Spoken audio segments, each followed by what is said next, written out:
Ladies and gentlemen, welcome back to our very popular 6-round format. And today I'm genuinely chuffed to be joined by not only a good friend of mine, but one of the best people that I look to in the space of economics. There's only about 3 people that I actually listen to on this planet, and this is one of them. Very fortunate to have him here today.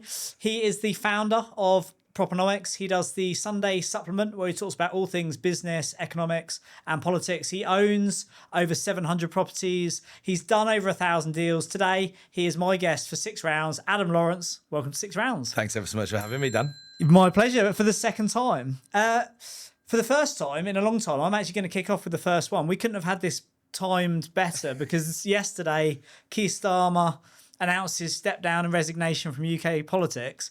You definitely know this topic better than me. What does this mean? Should we be running for the hills? Well, I wasn't a big surprise that Andy Burnham won that by-election to me because he's so popular. He's the only politician that's more popular than Nigel Farage. And most people don't realise that. So what does it mean? It means that really there's 2 choices, isn't there? Now, there's going to be this sort of fake contest for the leadership where a couple of people who probably not in the limelight are going to make a fist of it. They can't be shown to just give him the red carpet. I don't think it'll look bad for politics and the Labour Party. So they're talking about Darren Jones, who's Chief Secretary of the Treasury, and Al Carnes. These are names most people, 99+% of people, wouldn't have heard before all this kicked off. That's going to happen, but it's not really going to be a thing. Burnham's then going to have a choice when he wins. He's going to either... Is it when he wins now? It is when he wins. It's an absolute penalty kick. I mean, he'd have to... Unless something comes out about his past and his goodness knows what. And he's a politician, so, I mean, these things happen, He's had a good run in Manchester, right? He has had a good run in Manchester, but then Boris had a pretty good run in London, didn't he? And then... What do you think of the Manchester sort of framing? Because I've got a couple of friends... One who has mixed views of Andy Burnham, the other one who thinks he literally turned the whole of Manchester around, planning policy, was huge for development, didn't necessarily always make it viable, but really turn around the city, everything from buildings to buses. Well, in fairness, if you go to Manchester, and bear in mind, I live South Birmingham, right? Yeah. So we look at Manchester with envy. We have done for a long time. Our airport is rubbish compared to theirs. But when I've been to Manchester maybe 4 or 5 times in the last 12 months, and I'm continually impressed by what's happened to the city centre when I go to different parts of the city centre. Birmingham's catching up to Manchester, which is the wrong way around. Birmingham is nearer to London, bigger, easier to get to, bigger, more people. What's the problem that Birmingham's having? So, not that I'm saying Andy Street didn't do a pretty good job when he was mayor, because I think he did for the West Midlands. Would you say Manchester's the best city outside? Would you say it's the best city in the country? What you mean, to live in or to go out Probably in? Like prosperous, cutting edge, modern. I think not like cosmopolitan, but you know what I mean? Yeah. City centres are always the same, aren't they? If you're a have, you're all right. If you're a have not, it's not very nice at all, realistically. I mean, Nottingham's a dive now. Nottingham was maybe really? Cutting edge 10, 15 years ago when they did like Slab Square and trams. It was hot. Now it's just fallen into disrepair. Yeah. It's sad. That's a shame. I lived in Nottingham for about 9 months, 25 years ago. Yeah. And it was very edgy at the time, and it was very good night out. I think lots of great Manchester, stuff going on. Leeds, and then Nottingham, I'd say. I don't know where you put Birmingham in the stack. Well, it probably doesn't make those top 3, does it? But Birmingham is moving forward. But it's been a lot slower than a lot of us would have liked for it to be done. But there's some big stuff going on in Birmingham. And HS2 will only take another 63 years, so we'll be all right. Yeah, another $150 billion a month. So is Andy Burnham going to sprinkle some of that Manchester magic on the UK or rewrite national planning framework? Or? Well, it's a big difference, isn't it? Because you're going from, we could do with some trains or some trams to make people move around better, make them affordable, make them nice, make them clean. I've been on the Manchester Metro a load of times. It's lovely. Right, yeah, it's like £2 or something. It's £2 to get anywhere you want. I paid about a £5 in and out from Altrincham or something like that, but it's pretty reasonable. It's not it's more expensive than the Tube, I think. Someone might have to look that up, but it's decent for moving people around, and lots of people use it. You feel pretty safe on there at 10 o'clock at night. So they've achieved a lot with that, definitely. That's a project, and you can deliver a project. When you've got the NHS or when you've got the welfare bill or whatever, that's not a deliverable project. That's a constant and continual problem. And it's at the heart of economics. It's the allocation of scarce resources. And it's deeply political, right? It really, people stop being objective about things like that and they start being blinded by things. And it's very difficult to communicate. So I think he'll either have to deliver the manifesto that the Labour Party were elected on in 2024, if anyone can remember that. And that would be an argument for not having a general election. Or he'll have to say, and because he's doing so well in the polls and he's so popular, he might do this. He'll have to say, let's have an election so I've got a proper mandate. Now, the Labour MPs won't like that because they will not get 170 seat majority like they had last time.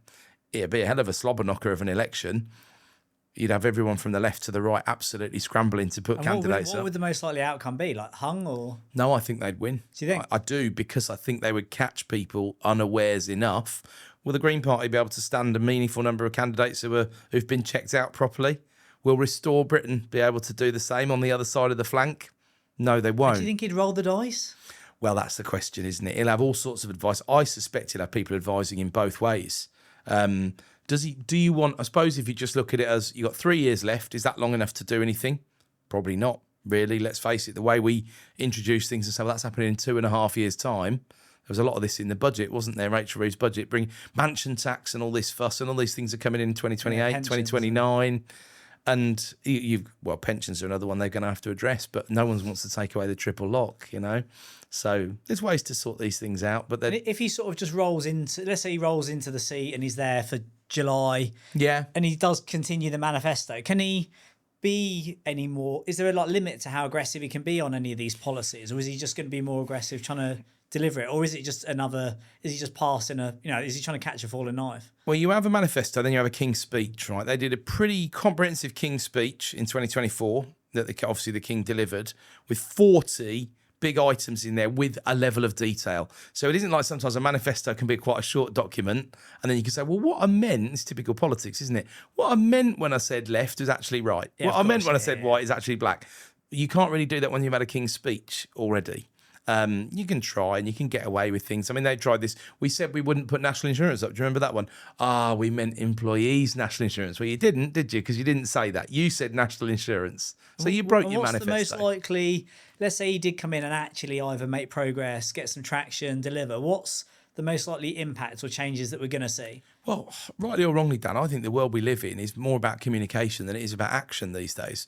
And Starmer's massive failing is not being able to communicate. Obviously, Boris, for all his failings, he got us through the pandemic with the speeches. Magnificent communicator. Rishi Sunak, not so much, but, a lot stronger. More technocratic, right? Technically did some good things, but not a strong leader. Yeah, I would leadership bit, that warlike mentality that we had in COVID, where it's like, look, we're all in it together.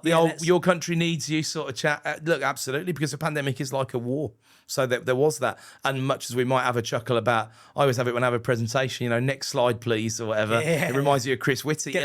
We'll always remember that. Do you know what I mean? But I think they could, there's every chance he could do a fair bit of change if he feels he's got a mandate. So I'm really 50-50 on whether there's going to be an election or not, to be honest with you. Really? I mean, that you are the first person that I've heard say that. Really? Not that I haven't read it, but the first person that I actually respect, consider it. Because I always just think it's throwing the dice. And I think although, Reform didn't show up very well in Manchester, I think everyone just wants change. But how many times can you change the whoever's in power without actually getting any progress? Because the baton to pass from Labour, apart from the inevitable tax rises, like the stats aren't really moving anywhere positively, are they? Well, and let's be fair. Remember how many times the Tories put taxes up, right? They just cut them a little bit before the election, really. I mean, taxes went up massively. We already had a huge tax burden before Labour came in and added to the pile. So the trouble is, Sunak and Starmer,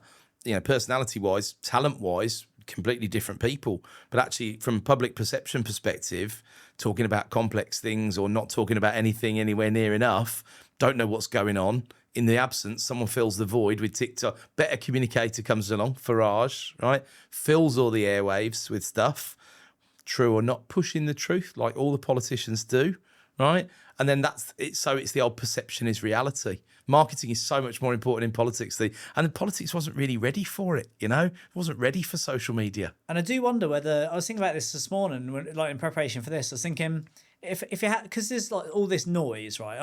On Property Entrepreneur, I called this the year of distraction, where everybody is just distracted with the headlines, Trump, Middle East, there's all this noise. But the UK is like this big, locomotive, old, trusty, reliable train that just keeps chugging along through pandemic, double-digit inflation.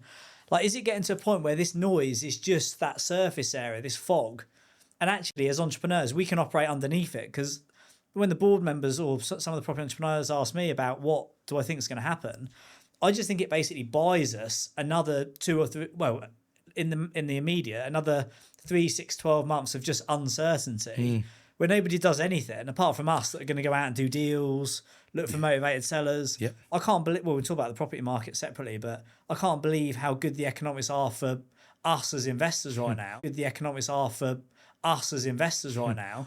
I'm a huge believer in buy the rumour, sell the fact, right? The best deals I've ever done. And I look tonight, people like Bill Ackman, you know, Bill Ackman, he's an activist hedge fund investor, multi-billionaire in the States.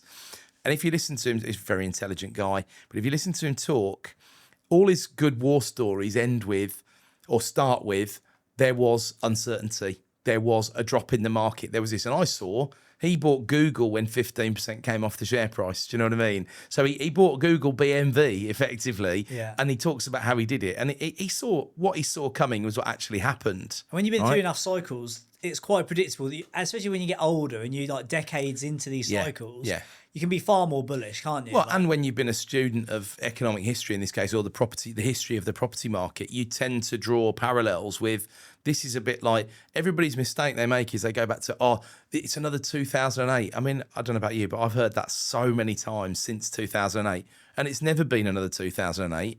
And it was never going to be, because all the regulations with the mortgages were tweaked up so much more. But it has been, at some points, a little bit like 1990 or a little bit like 1976.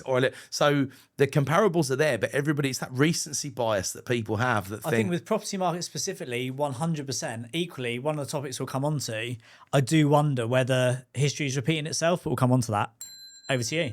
Brilliant. Right. Okay. So I had, first up, why so much macroeconomics, which applies to both of us, right? So why are we so interested in the economy? Is it worth spending our time on? I think it's ultimately it might not be the rules to the game, but it's the pitch, right? You know, the economy is the pitch that we choose to play on. And our objective really is, I think a lot of it is about, James, what's his name, of Dragon's Den, said about observe the masses, do the opposite. Mm-hmm. I think the big thing for economics for me now is, especially in the UK, the last, definitely post-COVID, but maybe even 5 years before that, was less about what everyone's saying they're going to do and chasing government policy of like, we're going to relax the national planning framework. So you're like, right, I'm going to scrap all my conversions and go into new build.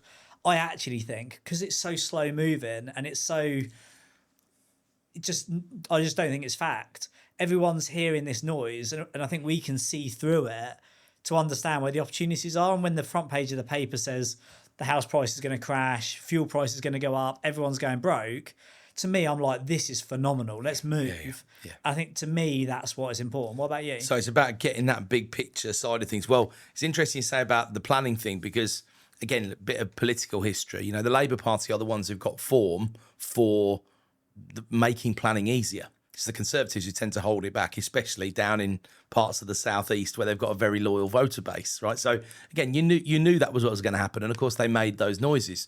But by taking a macro view and stepping away, I saw it as this kind of rope bridge across a ravine, or so imagine like an Indiana Jones thing, right? And there's a load of gaps in this bridge, and the first one is planning. Right. And it's a massive one. You can't jump over it. It's too far. But the thing is, you already know, if you know the industry like we do, you already know what the other gaps are. And you knew they were going to get held up by viability. There's inflation roaring in the background. And you know from any jobs, any conversions you were doing at the time, unless you were on a fixed price contract with a tier one contractor who was never going to go bust because they're a public company, you got shafted by inflation. We all did. We were doing any jobs at any point in that time. So we were looking, and of course, because we know, which people sometimes forget, even when inflation calms down, the direction of the prices is still upwards. Stuff doesn't tend to get cheaper. And right? This is in these periods of change where obviously COVID was a big shock or a big change. Now we've had double-digit inflation, big spike in interest rates, changing government, global conflict. All of these things have, in some cases, gone from one extreme to the other. So we had like next to no interest rates, all the way up to over 5%, and then we had literally no global conflict. You know, we was at a point however many years ago. Peace dividend. It was the lowest global conflict, highest peacetime we'd had in generations. Anything we can remember, really. Yeah. And it's gone now polar opposite, where everyone's power struggle. What's next? Exactly. Is the question. It's this whole thing.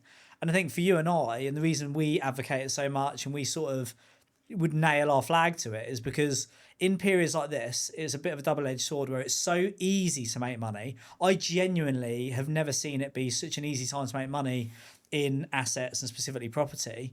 But also, it can be so easy to lose money. If you don't understand what's happening, I've just put a planning app in for a block of 70 flats.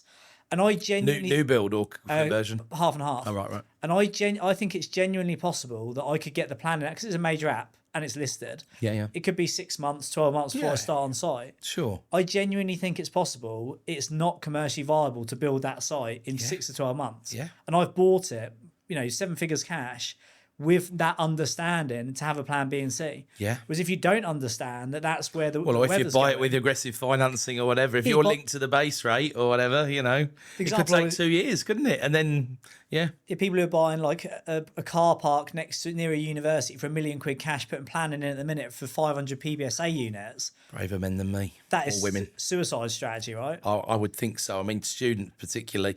I mean, look, it's a funny one, isn't it? Because PBSA should have been rubbing its hands thinking student HMOs can't use fixed term tenancies, we can. Pushes student HMOs out the market, more PBSA Is that needed. right? Because I still haven't got to the bottom of it for students. That is right, yeah. And it's probably two-tier has been a bit of a phrase of this last Prime Minister. So there's no carve out for student HMOs? No. Really? Really. So they could move in on the 1st of whatever it is, July, August, September? 2 months' notice. Really? Yeah. 2 months' notice from rent date. Yeah, absolutely. Well, it's happened to a lot of people since RRA who weren't ready for this. So the people I knew who prepared themselves. I mean, that is like, when you talk about anti-business. Anti-small business. That's the thing, really, because who owns PBSA? You're absolutely stuffed and you're going to lose them. And the thing is, remember, Article 4 started as a studentification thing, right? Well, you're from Nottingham, right? So, 2011, 2012, it came in Nottingham. Exactly. One of the first places in the UK, right? And now it's not, you barely hear that about, it's not talking about students anymore. It's talking about HMOs. HMOs are the enemy. Reform do a lot of negative stuff around HMOs being the enemy, because what they mean are asylum seeker HMOs are the enemy. But they don't sort of want to say it too far out loud, So that's a massive advantage, but complete disadvantage. Big change in the immigration rules that actually was a Sunak thing that got done a little bit too little too late by the Tories. Late things that happened actually came in late 2024 when the Tories were already out of power. But you couldn't bring dependents over. And that's what was COVID started this massive trend in the figures where students were 3 or 4 times more likely than they were before the pandemic to bring over dependents, whether that was partners, kids, and then try and get parents over. And there's a real awkward economic reality around all of that we want the students to come in and bring their fees, unless we're mad, right? We don't want them to bring in 5 people who are dependent on the state because we can't afford everybody to do that. So we had to change the rules. Now, nobody talks about this stuff because they get very uncomfortable because, again, it gets very emotive and political. I'm a bloodless economist, right? So I talk about it solely on the economic fact side of things. A lot of it's quite inflated as well, right? People's perception of net immigration, stuff like that, is very different. How many illegal migrants, or whatever language you want to use, they don't have a clue. Exactly, as a general rule. Yeah, they're very. But it's just a soundbite, right? It's a headline. It is. It's a blame the boats. And this is the old. How do you I gauge society by that old? I think it's de Tocqueville who said you gauge society by how you treat your poor, your infirm, and your elderly. And I think there's an element of that. That is not the equivalent to give them all loads of free stuff. Pulling it back to the macros, because it'd be really good to get your take on this. Initially on student and then macro, like on the rental sector. Because the PBSA stuff, I've actually just completed on a PBSA block that we bought. Okay. To stress. Yeah. And you keeping it as PBSA? So it's we know Nottingham. Yeah. It's in smack bang in city centre. Yep. Broadmarsh got knocked down by Into 5 years ago. Yep. And the whole place went derelict. Right. Even McDonald's moved out. The whole thing just closed down. These guys, big investment group, got themselves in a bit of trouble. We bought it off market. They bought it for 6.4 million before they converted it. Yep. I bought it for 3.25. Ouch. And when I got the value to buy it on Bridging, they valued it at 3.95 with like low occupancy. I had to take an insurance policy out because it was so discounted. But I bought that as PBSA. The plan is to put a lease on it, and we'll see when the students move out in August. Their tender deadlines. Direct to the university or at least to a private operator? ideally to an operator, so social housing or Right. or service accommodation, something that we can just fit in with our normal model. Yeah. But that's PBSA. And Yeah. what I hadn't appreciated until, to be fair, after I bought or during the legal process was, whilst we got that carve out for the Renters' Right Act, if we move one professional tenant in, let me know if this is wrong, but the advice we had from the solicitors, who were supposedly specialists, but a lot of them didn't seem to know what they're talking about, is that if we move one let's say we get 33 apartments, get 32 let, and there's one left. If we move one professional tenant in, that then loses all of our rights for the whole block to be exempt. I would believe that. Yeah, I reckon that's probably right. It has to be purpose-built. So it's all or nothing. And I mean, that's only 33 units. Imagine a block that's 400, 500 in secondary and tertiary There's a few of them knocking around, you know. Well, Nottingham I said it was oversupplied in 2012. That was 13 years ago. Wow. So, and then I don't know how much Nottingham and Trent rely on overseas students, but like Coventry, which is closer to home to me, you have Coventry and Warwick, who both grown massively, big dependency on overseas masters courses. They come over, they pay 30 grand for a year or more than that. Warwick University did a study saying they reckon they add 500 million pounds a year into the local economy because of all the. Imagine. I thought it would probably be more, to be honest. I think nationally at the minute, admissions are down between 5 and 30%. Yeah. And do you think is that because a lot of people in Nottingham, for example, used to come from China? Yeah. Now that's all, a lot of that stops. But now a lot of the Indians are coming over. It's the migration rules. It is the migration rules. And is that is this like a big shift? Let's say I think there's like 900,000 PBSA beds in the UK, something crazy like that. Right. Let's say that at the minute is occupied at 700. Is this short term and it comes back round in a few years, or is it? I think we had that year where whenever you have visa rules change, there is usually a short, sharp shock period, right? There was one. Just remind me, what was the visa? So that you couldn't come in and bring dependents. Okay, fine, yeah. Basically, but there were 2 tweaks, right? But that's the one that I believe made most of the difference, right? And so people were coming not with the first goal of coming into the UK to get educated, even though we've got the most robust education system in the world. They were coming in to try and get a back door into the UK ultimately, and therefore £9,000 or whatever. And the rhetoric, again, I'm not over all the detail in this, but the rhetoric was they would drop out after a term or a couple of terms or whatever, but they've already got their indefinite leave or whatever they needed to by then, and therefore they could stay. Well, let's keep it moving into the next round, because one of mine was going to be the UK property market. So let's keep the conversation going on this. So to finish off on student, do you think this is a macro shift, and actually either the number of students is going to condense and we're just going to drop off those HMOs, or is it actually just a little dip and it'll come back and be strong? Well, I think, look, AI plays part in this, doesn't it? Because is university, and people are now asking themselves those questions, certainly domestic people I've got my eldest son is 15, right? He's got a university or not university decision coming up. Would you rather at the moment that people got degree apprenticeships, for example? I think most people that I talk to anyway are falling on the side of, do they need the 50 grand's worth of debt? Now, we all know, let's be honest, we're going to pay for university for our kids probably, so they're not going to have that 50 grand's worth of debt. I might get him to get the debt and show him how to invest it at a higher rate. Yeah. I might let him lend it back to me, to be honest, or something like that as an exercise. But I mean, joking aside, people are looking at that and going, does university represent good value? And probably the reality is we're sending double the amount of people to university that we were in 1997. And if you remember, Tony Blair's goal was still about 50%. 50% now. It was 25% in 97. Yeah. And he wanted 75%. And that was just so silly. That was when so silly. The UK and like the degree, the employment market for having a degree, it did carry a premium, right? Obviously, there's the lifestyle benefits. It was interesting. I saw an article about this the other day, so I memorised the figures like I do. 90% premium you used to get in 1997 for going to university. I went to university in 1997, and now it's about 40 to 45%.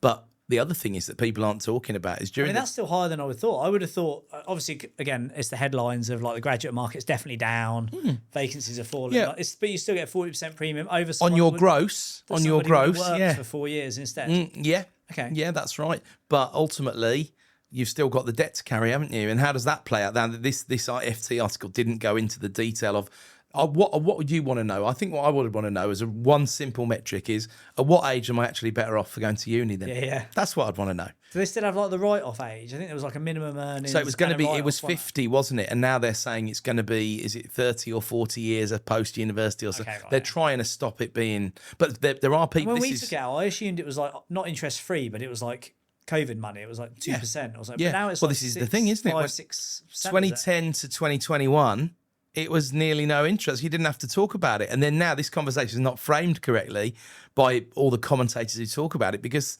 they're going, well, now it's 6 or 7%. It's like, well, of course it is, mate, because you could get a mortgage at 1% and now you've got to pay 4.5% today. So deals that are coming up at the minute, if we talk about strategies like the good, the bad, the ugly, like I'm seeing a lot of fund deals. So funds who've got these PBSA Looking schemes, to exit stuff. Yeah. which is the first one. It wasn't a fund; it was a good size investment group that was selling it. Yeah. Well, it's normally an institutional style buyer that owns PBSA It was like blocks, a sort isn't of it? privately run family office, Yeah. basically. And they just mishit it a little bit. And it's one thing taking anyway. It's one thing taking a haircut on the sale price. It's another thing holding an asset that's losing money, right? Exactly. And these things lose. You can lose control of them very quickly. Yeah. Well, you haven't got the students in. You're not going to get the council tax exemption, are you? And there's plenty of units in there like that. Yeah, and in Nottingham, if I had to move it off student now, the license alone is like 22 grand to have it as private rents. Yeah. I bought 72 apartments last year, and the first thing I did was get them off that, because that was like 30. I think it's like £500 now a unit or something like that. Yeah. So we rattle through some strategies. So Yeah. PBSA blocks that are coming up, like prime location, you could believe this, like the one I've just bought, you could believe even in a down market, you'd still get them let. Do you reckon they're good? Well, I think you got to look at the city centre, haven't you, on its own merits? Because if you look at what's available in what we talked about already, Manchester and Birmingham, how many flats they've got on the market for sale. They've been oversold that badly for so many, decades, genuinely decades, that they're sitting there. There's a famous building in Birmingham, 1 Hagley Road, that was built and sold off a lot to offshore investors. Yeah. And the lights aren't on in there. Do you know what I mean? And it's massive, and it's a clear white elephant on the Five Ways Island, right? You have to kind of drive through that. Who did the rounds? I'm not sure if Seven did 1 Hagley Road or not, but they took over. Oh, with they the did conversion thousands stuff, and thousands of units. Yeah, absolutely. And Digbeth, there were thousands of units built to rent units, which I've been told are not delivering the returns that the investors were promised. Shock surprise. I know, I couldn't believe it. I can't see build. Although I've got a friend who, you're not coming to the barbecue next week. He's coming. Can't make it, No stress. But he's just doing a deal with LNG. Yeah. Where they're using their funds at 1.5% to 2%. Wow. So you can see why that maybe could justify Bit of vendor finance that we all dream of, really. Exactly. Yeah. But as a strategy, when build to rent was announced even 5-10 years ago, like Fizzy Living and people like that, you look at it and you just think it doesn't work. Like if yields 6%, Mate, they said in 2021, they were looking at 3.5% yield, and I was like, well, that might be okay today, but I don't fancy holding that when the interest rate goes up, gentlemen. And there you go. And these are 25, 40 plus year time horizons, and they're being told, oh, these flats will be worth this in 25 years' time. I'm like, maybe have a look at new build flats or look and what how they happened to the look shopping in centres that you thought that about. Well, and that's the other thing they're disposing of, isn't it? Or have disposed of over the years, but there's still deals out there from they don't want retail because it's hard. You haven't got the leases you used to have. It's hard work. It's active asset management. There was that fear around turnover rents. That was probably the best time to buy them when they started talking about turnover we've got rent. turnover rents on the retail we've just bought. But the thing is, you can do it. It's the way the institutions look at it and just go, this sounds like a lot. Who's going to asset manage that for us? Who's got the skills to do that? Basically, what they mean is, who can we blame if things go wrong? You and I don't have to think like that. We're accountable for it. We own the asset, right? Yeah, so we've got to put the right people in place and the right strategies in place. What strategies are you doing at the minute and you advocate in the current market? So we're definitely buying more tenanted stock. Okay. I think tenanted stock is going through an interesting flats. Yeah, well, flats, it has to be really good cash flow. It has to be double-digit yield to even consider it in the first place. We're not pricing in any capital growth for flats. We just want to not lose money. Yeah. And it depends where the lease is, depends who the freeholder is. Gets into buying leasehold flats, I'm yet to find anything that works in that space. Individual. Well, enfranchisement maybe if you're going to, but again, as in you buy enough in a block so that you can then force the purchase of the freehold. But I'm not encouraging people to do that because I think it's a lot of hard work for the money. But there's ways and means. Blocks though, like we've got lots of blocks, and I think they're great for. I think they're like the cash flow if you get them right, especially on a lease. Cash flow of a HMO, equity of a development. Just from asset management. Just not expecting a big uplift over time, apart from in rents. Rents will progress forward. Yeah. And I like that stuff, that especially one bed flats, because you're in the collar rent, right? And those are the people who have been pushed up. What's the war going to mean for minimum wage, right? We're going to have another 4.5% or something, 5% next year in minimum wage. In inflation, remember, it's September's inflation number that sets the benefit rises for next year and all the rest of it. I don't know how restaurants, hospitality, and mate, pubs. I honestly, I feel for them. Don't know how they're keeping the lights on. I think they wouldn't. Most of them wouldn't exist if they weren't already there. And restaurants, you get your have a go heroes. What is it? 40 or 50% of them go bust within a year.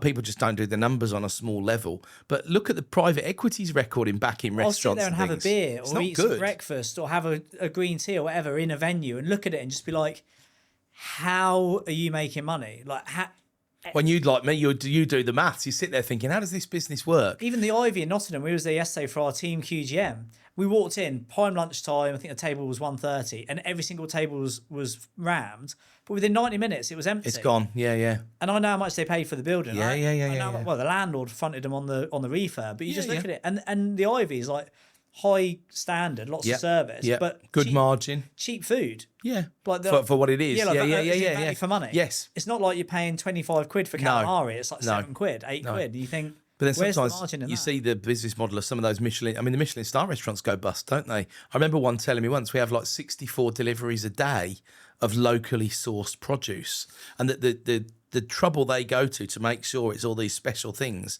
and then 12 months time it was gone. That's mad. Right. I know we get really excited about this stuff. Bringing it back to strategies, what other deals are you seeing? So apart from buying tenanted tenanted and sorting things like that out, there's a big emphasis on social at the When moment. you're talking about buying tenanted stuff, are you buying like portfolios or just Either houses? Either, generally. Portfolios, you know what they're like. They're slow burners. Bit messy. Landlord always thinks they're worth more than they are. Yeah. You've got to factor in the fact that maintenance might not have been prioritised over the... It depends what the sale looks like. Is it distressed, quick job?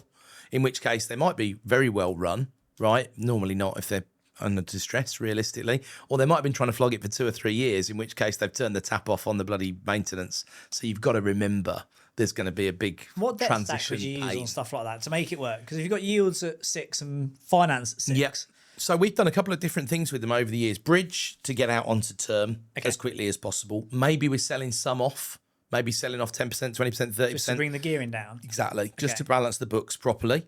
And then we have done them before where we've bought them cheap, but they're not distressed. So one particular one, I'll give the example because it might help. We bought it. We agreed to buy it. What the vendors needed was a deal agreed and exchanged. Completion wasn't the pressure. Exchange was the pressure. The bank were leaning on them to get rid of this portfolio.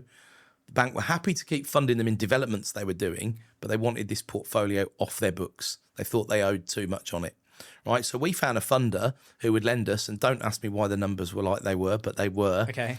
Up to 61% of the value, right, but up to 98% of the purchase price.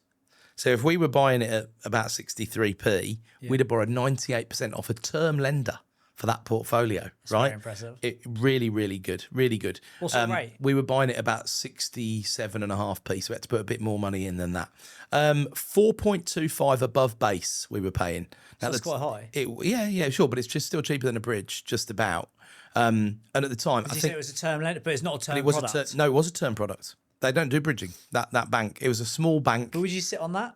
Well, we did at the time because it was base was 0.1. Okay. Oh, and right. then we Sorry, I thought started you to were move. talking No, about now, sorry. today I think they'd probably be about 3.5, 3.75 over base. So it still would be expensive, but it wouldn't be as expensive as a bridge. Right now, this portfolio was yielding 13-14% gross. Yeah. The problem was getting through the maintenance problem that I just mentioned. You still got to get through all of that. So you got a couple of years of scratching around and finding What's your money current to plug in. debt stack like at the middle deal debt stack at the minute? Is you like cash or bridge in, do some asset management, and then coming off on a term? If it's super fast cash, we might sub the bridge out at the back end if we need to do that. So we would do that by letting the bridger know. So I bought one the other week in same day. You're not going to get a bridge same day, regardless of what some of the bridge lenders will tell you. You're not going to get a same day bridge. You might get a 7 day if you do a lot of volume like we do. But we usually use 90% bridge. As long as it's cheap enough, which it always is, otherwise we're not buying it. 90% of purchase. Okay, great. Which is bounded by 75% of value. Yeah. And then we'll put the top slice in. And the bridger actually come good on 90%? Yeah, absolutely. It's a really wholesale arrangement with them. Well, we've done some 100% bridges when they've been cheap enough and there's enough cash flow. So you got to tick a lot of boxes to do. I'm not saying those things are easy, but the right deal, as you know, can do it. Yeah, nice. And any just quick fire strategies before we finish this round? If you were to choose like the 3 best strategies for people to go and do at the minute, what would they be? So I like tenanted stuff and solving the problems. Not for the faint-hearted. So I wouldn't do it if you're brand new. social/supported deserves a mention here. As a landlord, I would say to 99% of people listening, lease to a good housing provider. You know where you are over a number of years. You've got no credit risk. Your effort is low. There's a lot to like about it. And then the third one, I still think conversions can work pretty well if it's the right sort of building, right? It doesn't work on... There was a point when everybody thought it worked on everything, and that's where a few people got themselves into trouble. This would predicate the war being calm and over, and you having sounds like the sort of deal you were doing where there might be a bit of new build and a bit of conversion. That sort of thing can work well, as long as you've got your numbers sorted. I think MAPD at the minute is because you need that density to get the yield up. Yes. Nice. Over to you. Brilliant. Right. Okay. So what's going to happen to the interest rate over the next 5 years and why? Great question. I think the UK is in such a unique position because people say, inflation's gone up. By default, you would say, basic academics would say interest rates will follow, right? But unless anything happens to the other needles moving, like unemployment going up, GDP coming down, we can stomach more inflation because there isn't, especially now, that wage curve, although it's going to go up again, is got to slow down because there is just not the affordability to keep... It has slowed down, hasn't it? From the 5 and 6%, which is what gets people really worried. So they think, like, what's the... There has to be... People think, what's going to happen with the magic wand, the roll of the dice? It isn't really. It's just having... Everything makes sense of enough information, right? So it's like, what could happen? Let's just sort of speculate or sort of run some scenarios. What could happen that would force interest rates to move? Well, if they were to go up, that would be to slow down a grand inflation where there's active spending. I think there's so much pressure on the economy at the minute. I don't think you're going to have demand pulled inflation where everyone's out buying new cars, going on holidays, increase. I'll give you one stat that really supports that well, right? Before the pandemic, we were saving about 5% of our disposable income as a nation. At the moment, we're saving about 10%. Well, there you go. That absolutely supports what you're saying. People are sitting on... There is still... People are still saving. They're saving. They just don't want to get it out of their pockets. Too nervous. Exactly. So that's bang on. So what would make it go... What would make the interest rate go down? So interest rate would have to go down if we wanted to encourage people to go out and spend, which would really be probably triggered primarily by either an increase in unemployment or a reduction in GDP, right? That either of those needles move and you start thinking the air's coming out of the balloon, you have a sort of global financial crisis situation where you start to tank rates to push the air back in the balloon and drive it. What's actually going to happen... If you ask me to bet whatever you want me to bet now on what's going to happen in the next 5 years, I think we have a rest of and this is literally just shooting from the hip because there's a lot moving at the minute. Assuming the Middle East thing settles down and the global conflict is settled, and I'm not talking about any black swan event because I do think there's one black swan event that could happen, which we may or may not talk about. I think if it was to run as it is, we end up seeing a Labour term where next to nothing moves. Unemployment stays between 4 and 5%. GDP ticks in and out of 0.1, doesn't really go anywhere, just flatlines. We get to the end of the Labour term, somebody else then comes in, and they've just got bigger problems, and they've only got a 5-year term. It's quite possible the UK just drags itself at a steady steam for the next 5-10 years, in which case I don't think interest rates would move aggressively, and I think they'd probably come down and settle somewhere between 3 and 4%. Would be my guess. What about yours? I think that's really good synopsis, and I think that what us nerds call the base case, that's absolutely the base case. But there's probably more percentages of different things happening, such as a global conflict we get dragged into. Much more likelihood of that, like we said earlier on. Defence spending is not great for the economy because it doesn't really come back in to the economy. That money on average, you put money in infrastructure, you get 2 or 3 times as much back in terms of economic activity that you generate. You put money into defence, you get about half as much back again as a government. So more defence spending is a real drag, which kind of also supports your 0.1s and all the rest of it. And again, it's not a Labour problem, it's an everyone problem. Burnham's going to have to face have we got to sort this defence out by 2030, or has he got to sort it out by 2035? Everyone's screaming, wanting it to be tomorrow. It can't be tomorrow. And there's loads of problems with that, such as drone technology goes out of date within 18 months. So how you? I don't know how the government is, but it takes them 18 months to order anything. Let alone couldn't get the drone factory through planning in 18 months, could you? So how's that going to work? I think the only scenario you haven't talked about that I could add into the mixer there is a really significant drop in the interest rate. And you did say about a black swan, but we could see, why would we go down to 0.5% ever again or something like that? Well, because there's the debt time bomb that we've got. We owe 3 trillion or knocking on 3 trillion these days. What if people lose faith? What if Andy Burnham put John McDonnell in as the Chancellor? Don't worry, he's not going to do it, right? But what if Ed he did? Miliband? Well, yeah, but that's a big difference. Ed Miliband's a bit of a tosser, don't get me wrong. Yeah. But John McDonnell is a Marxist. To be fair, I don't know enough about him. Well, he was Jeremy Corbyn's Chancellor, right? Okay. So we don't want to know anything about him, right? We don't want any of that going on. That would be a problem because I think you'd see big yields, big bond yields, and then the bank would have a really difficult choice to make because you don't want to blow up everyone's mortgages. Maybe it's the UK on a global credit stage. I wouldn't even know what the rating is at the minute, but we must be slipping away. Well, everybody's, the US has been downgraded since Donald Trump has been president, which has been kept fairly quiet. But he won't have, you know what he's like. He wouldn't have enjoyed that, We are slipping, but as everybody is slipping to an extent. If you measure us on sovereign, who's top of the pile now, like UAE? Well, do you measure us on percentage of GDP? Norway probably borrowing rate. Probably like guilt, like what you pay. Yeah. So Norway 30% debt to GDP, less debt than their sovereign wealth fund is worth. Absolutely laughing, but they still have debt because they get it at 2%, like you say. So European rates are pretty low. 100 times our new debt. We're GDP. at 97, 98% of GDP, and ultimately we're paying nearly 5% for our new debt, which is what people don't understand. It's not like all our debt suddenly we pay 5% on, right? We're paying about 3% blended on our average debt as a nation at the moment. And that's another problem that whoever comes into power is going to have to face.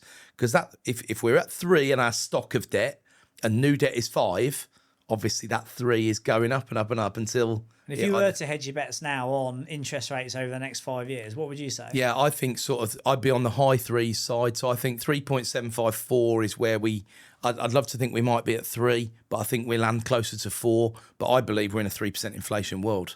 And I believe we have been for years, and nobody wants to say it out loud. But the bond market's kind of know that. I can't believe where we were. Well, at the time of recording, the latest data for inflation was 2.8%, I think, wasn't it? End of May. Yeah, but remember, it's got those stuff baked in from the budget where they cut 150 quid off people's energy bills. That plays a big part in that because, remember, it measures year to year. So that base effect will be in there. We will see inflation feed through. It's got to, right? Absolute guarantee over 3%. There's got to be a tailwind of supply chains, energy costs, manufacturing. We'll get to September, it'll be 3.6 or something like that, and that'll be the number that goes on the benefits, and that'll be the number that goes on. And then the minimum wage. Does that trigger a rate rise?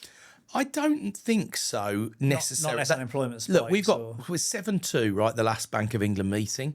2 people wanted to raise the rates. Yeah. They're going to be watching all the metrics that you correctly said. They don't want to put the rate up. Andrew Bailey doesn't want to put the rate up because he's worrying about unemployment and the economy in general, which is the sort of soft brief of the Bank of England. Will they have to? They're going to have to see what prints come out over the next 6 months. You're right. Appearance is massively important to the bank. They can't just let inflation run and say, oh, it's sort of 3.8, but we won't do anything. They've got to be seen to do something at a point like that. And obviously they've got it right and wrong many times, like wrong considerably, like in recent years they've been when it's just got out of control. Apart from the chief economist, they were pathetic in 2021. Absolutely Can the pathetic. Treasury and the Bank of England lean on each other at all? Is there any acknowledgement that our debt is now a high percentage interest rate linked? So actually, with bringing rates down would take pressure off the public sector. Well, they've made. The best thing to do is get the inflation rate down because a lot of it is linked to RPI, and it's still RPI, so that's higher than we're talking about 2.8. RPI is still in the 3s and has been in the 4s and above that for the last 5 years. Because index-linked gilts, or linkers as they call them, that's about 25% of the debt we've issued. We're morons, right, at that level. Why we've issued 25% inflation-linked debt? They obviously don't read, mate. They don't read the supplement because I was telling them in 2021. Now. If you had taken out normal bond debt instead, inflation would have eaten a load of it away. Yeah, fair. Big it's huge now. I forget what a good benchmark stat is, but like against the NHS, debt repayment is like same, is it? About 110 billion. No, because the NHS is thick end of $250 billion a year. It's about 110 billion for debt, but it's more than education. It's more than defence. Oh, defence. That was the one I was going to benchmark. It's third. So you got welfare, you got the NHS, you got debt. And as a percentage of the tax that people pay, like how much of that is going on debt? It must be a notable like percentage. Yeah, well, we're bringing about 1.15 trillion a year, unbelievably, in taxation receipts, right? So it's about 10%. But what you got to remember is that 3%, if we're paying 3% on average at the moment on our stack of debt, outstanding debt, like I said, that's inflation's eaten that away. That's gone with inflation. So it's not even a real number. It's mind-blowing when you think about it like that. Mad. So with that in mind, because we can explore this as the potential black swan as I see it, and a wider conversation, because I'm fascinated by it. And there's certain things that, when you said earlier, it all makes, I forget exactly what we were saying, but like the concept of perhaps there isn't going to be a surprise. Oh, like you said, we're unlikely to see another global financial crisis because we have got these mechanisms in place. I think when you look at the property market and people constantly say in every interview, they're like, oh, we're going to have a crash. And I'm like, I can't see any statistics that suggest there's going to be a property crash.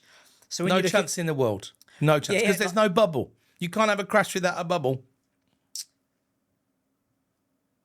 Well, let's explore that because Okay. this is my wider thing. Is Okay. I agree. I don't think property is that's gonna happen. And when you look at the reasons why global financial crisis happened, you look with hindsight, 125% mortgages, blah blah blah, Ninja loans, blah blah blah. Yeah, it just made sense, right? Yeah. I feel like that looking around at certain things at the minute, including the stock market and AI. And I'd be really interested to know what's your view on AI. All of a sudden, this word trillionaire, trillion-pound companies is just the new billionaire. Yeah. And like, I just look at a few things happening at the moment in that space, AI, stocks, valuations, and I not think there is a risk. I can't believe there isn't a bigger problem. What's your view? Well, I think I'd split AI into companies that can afford to fund it and companies that can't. So I think you've got to see it like this is a land grab because it's just a brand new thing that's been created. And I know AI is not brand new, right? But the grab for the large language model and then beyond that is a new thing. So it's very, very standard for big companies. This is like Procter & Gamble go to Ghana and they don't operate there before.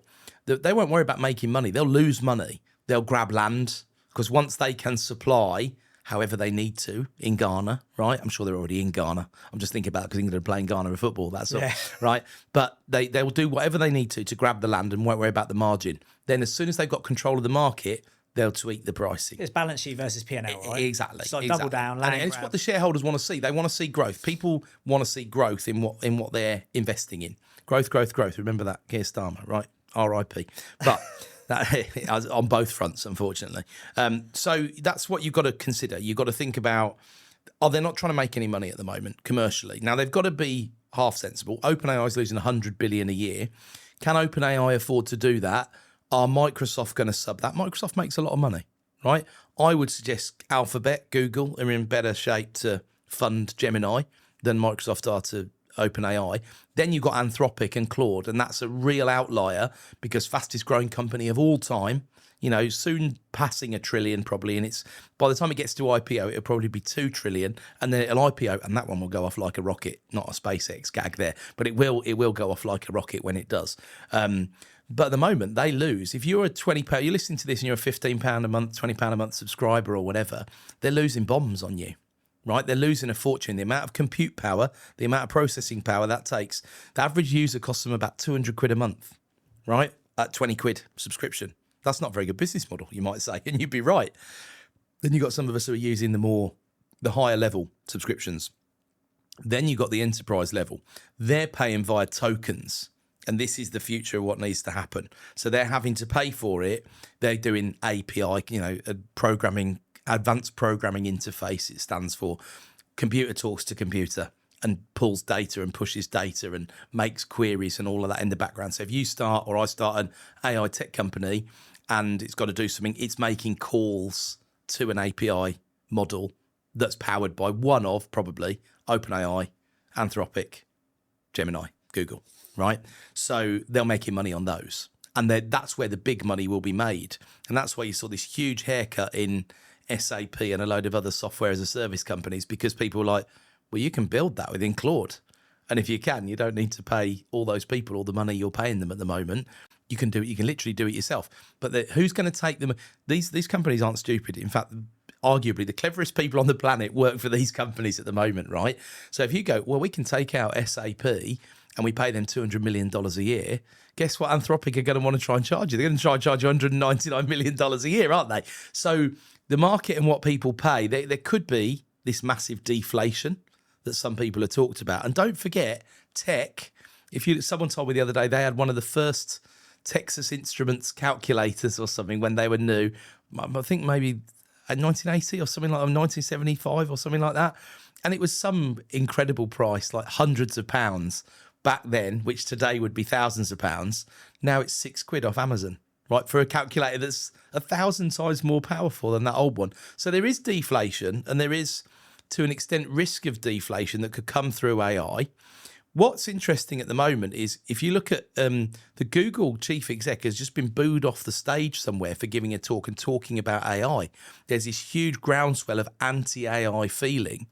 And if you think like people are willing to smash shop windows because BlackRock owned the company behind it or whatever, wait till they start, if they do really start losing jobs and all the rest of it, right? Now, I'm not a bear on that front. I think the likes of you, the likes of me, the likes of the other entrepreneurs I've spoken to in Property Entrepreneur and other places are available, of course, they're doing more. They're not doing less. They're starting 6 companies where they would have started 1. Some of them have got a bit of ADHD, probably. But it's empowering you to do more. We're not sitting there thinking, how many people can we get rid of? But then we haven't got too many shareholders to try and appease. Yeah, I think the broad utility of it, I think, scares me less now. As it's becoming more embedded and we see these spikes, it very quickly becomes the new normal. Yeah. And even you think about the logistics of mass manufacturing robots that are going to take over the world. It's like there's so many reasons why we can calm down a little bit on that. Yeah.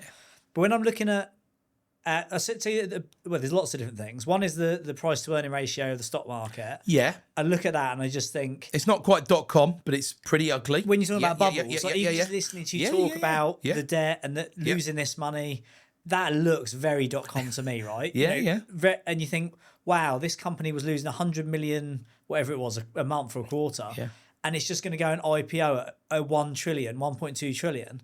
And my concern is ongoing because I think it's getting bigger. And I think when you look at even like Tesla, like certain cases which seem extreme but have warranted it, like Tesla, I think well, have they warranted it? Because still today, you look at compare them to Ford or compare that to, it's just a bet on Elon Musk, isn't it? It is, but if you think by growing into it, I suppose how old's Tesla now? Like, well, I mean, he bought it. He didn't found it, did he? But I mean, it's got to be 15 years old at least in terms of Musk's ownership. It's been long enough that it's sort of that stock price could hedge its bets because it continues a trend, right? Yeah, it's definitely grown an awful lot. And SpaceX, you can look at a company that's not making any money that's got like what did it flay out? 1.3, 1.4, it's probably now 1.5, It's taken a bit of a bath actually in the last few days. It's the IPO shine has come off. As it always does. As always. But still, let's just say it was $1 trillion. Whatever. It's still absolutely bonkers. But you could look at the basic logics of the model and say, all he's got to do is create a technology that gets data centers into space. Yes. Or mass produces Starlink. Or mines asteroids for important materials that weren't important 25 years ago. The trigger point of that as a company is the leverage of it is phenomenal. And that's the asymmetric bet, isn't it? Because that might make it worth 10 trillion. So let's say it's riding this, whatever you want to look at, the price to earnings mechanism or the cash flow, or where it is as in an inflated bubble. You could just about justify it. I think the concern at the minute for me is OpenAI and Anthropic, that has stoked the fire for an OpenAI and Anthropic IPO, where people are familiar with these, I don't know how they carve the shares up, but these price points that reflect that. Yeah, I would buy some shares in SpaceX. I've had shares in Tesla for probably a decade. Yep, I can see it. I can't see any logic apart from casino money of throwing the dice of betting. Someone else is going to pay more than you pay tomorrow. Someone will pay more than you've paid today. You backed it tulip mania, right? Absolutely. I totally agree with that. And do you not think there's a danger of that in the stock market at the minute? And like the stock market keeps going up and up and up. And I'm just thinking, well, when you strip out the performance of the AI companies, obviously it depends on definition, but it's like 60% of the market, isn't it? It hasn't moved. It hasn't moved at all. It's only AI that is providing this growth. I think it is a bubble because what we're betting on is there a workable... We've just talked about their business model. It sounds a bit risky to me, right? If you're losing 90% on your retail customers, right? So something's got to change fairly quickly. So I guess some of what they're betting on is Moore's law and computing power. It doubles every 2 years. They're saying these days it doubles every 18 months. I remember hearing Daniel Priestley talk about the fact that like, the infrastructure model, and I don't know how true it is, but is unviable because it's only got like a 3 or 4 or 5 year lifespan for these data centers. That's right. Yeah, they last about 5 years tops. Yeah, because you need new GPUs and stuff like that. Let's say he does put them in space where they're a fraction of the cost to run and own and build. And no land tax. Yeah, like then what happens? Like, well, I mean, leave them up there floating around like useless things. Or you probably how does it end for all them. These guys that are hedging their bets on? Because it's all speculative. Yeah, it is. It's It's growth stock, not value stock at the very least, right? It is highly speculative. You are right. So how does it end? Well, and it doesn't concern you as much as it concerns me by the sounds of it. Well, you're not looking at it thinking, like I say, that's a black swan. No, I don't think it is because I think the likes of the Googles of the world can afford it.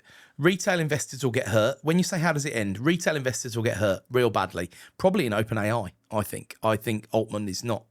he doesn't deserve to be at the table with the rest of them. There's certain people that make me nervous, and he makes me very nervous. Yes, and lots of reasons. You're hearing at the moment. I heard the other day the Chinese for 1/5 of the spend are achieving 90% of what the Americans did. But my comment on that on LinkedIn was, okay, but what does the last 10% do for you? Because you can be the top website on Google for your search term, and you can do 80% of the market share of the business, and the other 20% is shared between the next 4. So it might be worth spending that extra 10%. What about that, right? But they're going to need to get the money back over time. Probably some of the smart plays are around energy, I think, actually, as we talk about this, because small modular nuclear, what are they doing? We've got a crap grid in the UK. It's knackered. We need to spend, 100 billion or more than that on the grid, ideally by 2030. It's not going to happen. Do you see any similarity of it? Maybe it's shaking a bit of it off now, but like we talked about .com boom, but even like the crypto boom, where everything that's AI is now worth $1 trillion. Yeah. Do you see you add AI onto it, and there's been an example of that. You remember you used to add .com onto the stock and it added money. And there's now companies that are already public that have pivoted to AI and their stock price has gone like that. That's fundamentally stupid, right? And they've done that and they've gamed the system. So there's some of that, right? But also remember, how much is on margin? How much can they afford and not afford? What sort of money were any of these companies throwing off? For Google, it's one, they've got their search engine stuff that's making billions and billions in advertising. They've got their cloud stuff that's making billions and billions, same as Amazon have. And I wonder if you'll look at probably pick Apple and Amazon as the ones who've been the smartest because they've kind of used them as the customers, but they haven't compromised their fundamental business model. And they're probably the really stable bets in the market at the moment. But I think that what the similarities will be is OpenAI will become a historical artifact. It won't be the company that takes it forward. It'll be the Betamax or whatever you want to call it, right? That's I think, really strongly likely to happen. Like I say, retail punters, Robinhood and all that stuff that happened with GameStop and things like that. This is that on steroids, massively. But in terms of what it will do to the market, we could take a 20% bath quite comfortably and it wouldn't be that damaging. I don't think it's not going to trigger. Are people trading it on margin? These are the things you have to think about, aren't they? What created the 2008 financial crisis? It wasn't the stock market, was it? It was the housing market and the debt that other people shouldn't have had. What created the 1929 depression? Trading stocks on margin of 10 to 1, right? And retail. And it took it down completely. And we weren't sure how to pick it up from there. And it took them about 4 years to figure out how to fix the economy again. So to close the round off. Yeah. And it's really reassuring to hear that we have different opinions on it because I won't go out and buy I wouldn't say go out and buy these AI stocks. Absolutely. They are overpriced. Let's say they did follow either the .com boom bust or the crypto curve. And let's say Anthropic fly through a £1.5 trillion IPO. Yeah, ChatGPT then tank at 500 billion. Yeah. Obviously, that would be still crazy money, but there's a huge something happens. Elon Musk puts the first data center in Sky, and Wouldn't the whole bet thing against him, would you? Wouldn't no, bet you against wouldn't. him. And the whole thing tanks. Although it might be retail investors, does that then not draw a loss of confidence from lenders, borrowers? Does it not trigger a downturn? This is equity loss, isn't it? Not debt loss. That probably is the difference, isn't it? Are we going to see institutions take a big bath? Their stock portfolios might do of whatever they've got invested in, but I don't think as a whole, is this going to cause a debt issue per se? I don't think it will. And that's why I'm less concerned. Great. I think. Yes, great debate. I enjoyed that. It gave me a good insight. Over to you to finish, I think. Okay. There's been a bit recently about optimization that was in Stephen Bartlett in this video. I don't know if you saw this class. He had 3 glasses of wine and it ruined his next 3 days or whatever. You do quite a bit on that in Property Entrepreneur. Health is your wealth and all the rest of it. Agree with that. But I thought we've probably got 2 slightly different approaches and takes on that. So I thought it'd be a good thing for us to have a chat about. So, well, we haven't spoken about it privately either, but this is something me and a few friends are toying with, and Stephen Bartlett was thrown in the mix about it. My general sentiment is there's a time and place for everything. Mm-hmm. There's a time for optimizing, as there is with doing a land grab and rolling up and gearing up the balance sheet. Yeah. And there's a time for cash flow and milking the cow and chilling out and having your beers and your burgers, right? Yeah. I think it's if you can use same as anything like debt, if you use it for the right reason, it's very effective. So optimizing everything, what time you get up, hydration levels, not drinking alcohol, being clean. Stephen Bartlett's probably been through an optimization period for the last few years or few decades, and it serves him quite well. If you listen to what he's talking about now, less so in the last year or so, but you can tell he's searching and he's in a lost place. He's in a dark place. Yeah. And I've actually, and this got laughed about on a podcast last week, but I've actually started making some music using AI. So I used to like be a DJ. Yeah. Written loads of lyrics and stuff like that. Never been a good singer or a good rapper. But now using AI, I can use AI to speak my lyrics. Yeah. Not in my voice. And it's actually, maybe I'll share it with you. I bet it's super cool. It's actually, and everyone I've shared it with has been like, actually, that is, you can't believe it's AI. It's really impressive. Yeah. And one of the songs I've written is called Prison of My Own Design. Right. And I forget what the lyric is. It says, prison of my own design. I built it brick by brick and I called it mine. And it basically is about, as entrepreneurs, we can create this optimization framework for our lives where we actually end up living in a prison of optimization. The reason I'm not wearing a sport watch... I'm just sitting there thinking, well, my Aura ring is on right for the camera, but yeah. For the last 10 years, I've had Fitbits, Garmin's. Yeah. And I actually had to ring 111 one day because I had a panic attack because of my heart rate going up and it spiked. There's various reasons for it. So you think that reinforced it? Watching it happen reinforced it? Or well, statistically, I'm like in really great shape. Yeah. Resting heartbeat, 34. Gosh. Like just crazy. Like I have to go, when I have my health test, sometimes I have to go to hospital because my stats are too good because my like cardiovascular is like really low, stuff like that. So it's really good. But then I actually feel worse because I'm paranoid about my health all the time. Yeah. And if my sleep score goes from like 90 to 80 or 70, for whatever reason, I like wake up and it can ruin my whole day. Yeah. So I've actually had to stop wearing mine because I think it served me to get to where I am, but I haven't been enjoying life. And you don't need it. How long have you had it off? Probably 2 months. And it hasn't, it's not, your routine is your routine and it hasn't changed anything. But the only difference is now I'm enjoying it. Yeah, exactly. I'm enjoying the balance of life. Like you say, sometimes it's a bit like the weight loss jabs. It can be something to get you there. Getting off them, I think, is a different kettle of fish, right? And probably those weight loss jabs are engineered to keep you on them for your whole life, let's face it, right? But there's something to help you get there, and then you've got to have built the foundation of the habits. And you do need to go to those extremes to learn that stuff. Yeah. Right? If I hadn't have done the bloods, the fitness test, the optimization... You'd have been in blissful ignorance, yeah. Yeah, or just unhappy at where I was. Yeah. You know, when I did a weight cut and went to like single-digit body fat and did a photo shoot... Yeah. It wasn't hugely enjoyable, but it taught me everything I needed to know about nutrition, diet, steps. Yeah. what to do and what not to do. That's my view on optimization. I think there's a time and place for it, and it can give you everything you need, but it can also ruin your life. And I can see what Stephen Bartlett's saying. And the issue isn't the drinking the wine. The issue is the optimization. Yeah, and the obsession. And we're all obsessed, right? Well, entrepreneurs tend to be obsessive people, right? You have to be, otherwise you can't put the amount of effort you need to build something meaningful, can you? That's the thing. So I think that's awesome answer, really. I'll just say from my perspective, because I'm in nowhere near as good shape as you are, I got this because I've always struggled with my sleep. And I looked around, and this was one of the best things to talk about to monitor sleep. I don't like sleeping in watches and bands and things like that. This ring doesn't bother me at all. I've had it 3 years, and I'm thinking about knocking it on the head because of all this that's gone up. But I'm not unhappy with it. Rule 1: don't open it every day. So it hasn't created that. It's taught me things that I already knew, such as drink alcohol late at night, you'll have a crap night's sleep by comparison. Eat late at night, you'll have a crap night's sleep by comparison.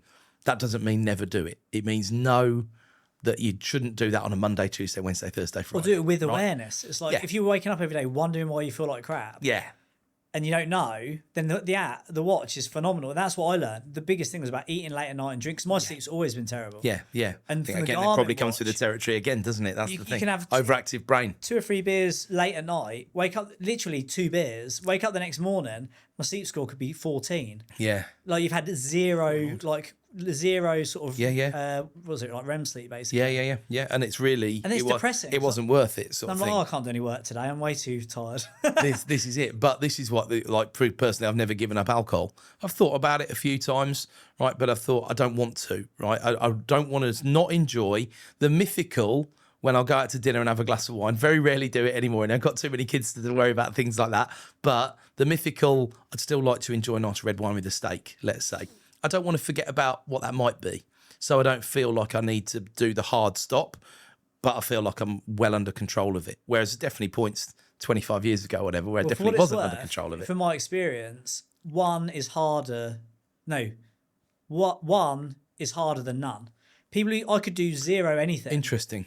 And I think for people who are disciplined, they can do it. Yeah. But to be able to do that and have it in your life and it not be a problem, I think that's more admirable than. And this is nothing against people who don't eat meat or don't drink alcohol. No. Everyone does it for their own reason. Yeah. But from a discipline point of view, I find personally one is harder than none. I could do none piece of cake. As soon as one's in my diet. Yeah, because it's a binary decision. It's switched off in your brain, and you've got very good discipline.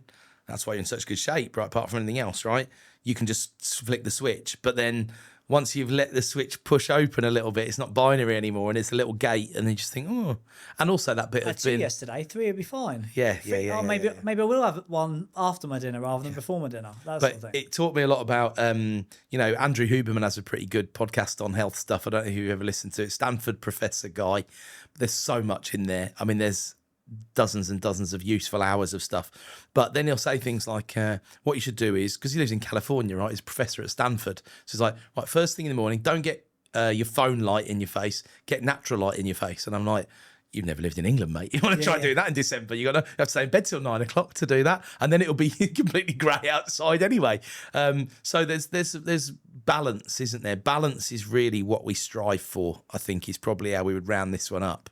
And balance is hard because that 0 is easier than, none is easier than 1.